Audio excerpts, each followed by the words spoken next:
एक बार केवल राम नाम के एक भगत थे, किसान गरीब आदमी।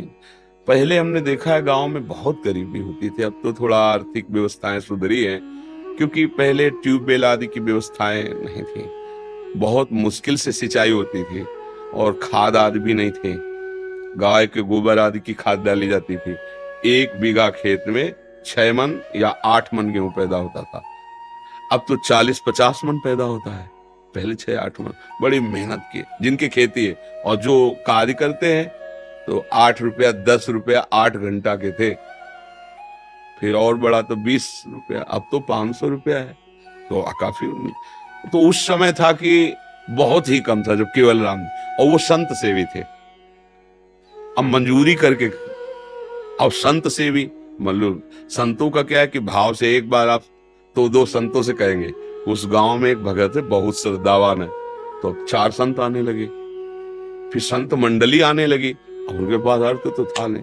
एक दिन संत मंडली आई, कुछ नहीं खाने को। अब वो आसपास धनी पुरुषों के पास गए कि अगर हमें आप उधार दे दे, जो सेवा कर रहे हैं कर दे, आज हमारे यहाँ बहुत भाग्य खुल गया, संत आए हैं, हम उनको तो कोई उधार भी देता है तो कुछ देख के देता है ना। अब इसको दे दे, कुछ न जमीन है न रुपया पैसा, कब वापस करेगा? नहीं। तो एक बड़े चतुर थे, उन्होंने कहा हमें कुआं खोदवाना है, तुम कुआं खोद दोगे? पक्का, हम और पत्नी दोनों मिलकर कुआं खोद देंगे, पर आप इतना दे दो कि हमारे संत पाले। उनका जय दिन संत रहेंगे, तय दिन हमारे यहाँ से ले जाओ भोजन। तो आटा दाल घी चा, बड़े प्रसन्न। 2-3 दिन संत रुके, खाए पिए चले। अब वो दोनों पति पत्नी कुआं खोदने में लगे। एक फावड़ा मारते राम, राम भगत, वो तसला उठाते राम, नाम लेते हुए ऐसा 60 हाथ खोदने पर तब कहीं पानी निकलता था। तो अभी 40 हाथ ही खोदा होगा, कि वो पत्नी तो ऊपर थी और बीच से रज भसक गई और कुआं तुप गया। तो 20-25 हाथ मिट्टी उनके ऊपर। अब सेठ ने कहा कि भाई हम क्या कर सकते हैं, और उस समय जेसीबी वाला जमाना तो था नहीं, पुराना समय।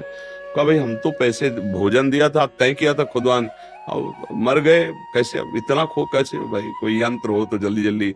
और फिर मनुष्य जीवन तो एक क्षण का है, श्वास पूरी नहीं तो मर जाओगे भाई, आधा मिनट, पौन मिनट, 1 मिनट, इसके बाद तो दम घुट जाएगा, प्राण तो मर गए। ऐसा सबको पत्नी को समझा बुझा के कुछ दे ले खान पान के, कि भाई वो तो पधारी गए हैं, अब जब आपको जरूरत हो हमसे ले जाना, ये सहयोग कर सकते हैं। अब तो ऐसा तो नहीं कि कुआं खोदा जाए जिंदा मिले।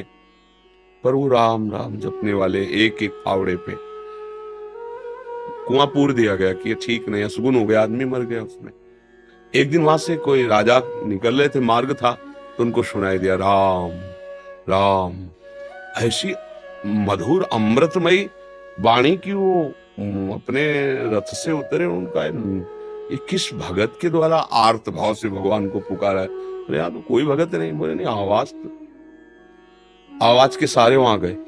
बोले यहां से आवाज आ रही? तो लोगों ने कहा हाँ, 1 महीना पहले कुआं खोद रहे थे केवल राम जी, तो मिट्टी गिर गई तो मर गए। बोले नहीं, आवाज आ रही, सुनो।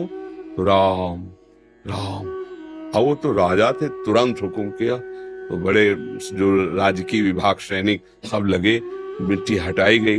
तो जहां केवल राम जी बैठे थे ना, वहां 2-3 हाथ ऐसे गुफा सी बन गई थी, एक भी मिट्टी नहीं गई।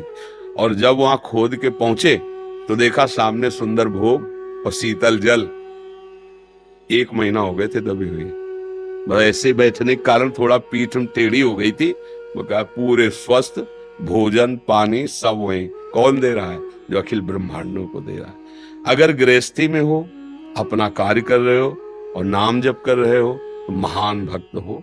भाई ये बातें हमारी केवल कथा सुनने में तो अच्छी लगती, लेकिन समझ में नहीं आती। अगर हम अपनी नौकरी में, अपने व्यापार में, अपनी किसानी में अपने भगवान के स्मरण को सम्मिलित कर ले, तो हम महाभागवत हैं।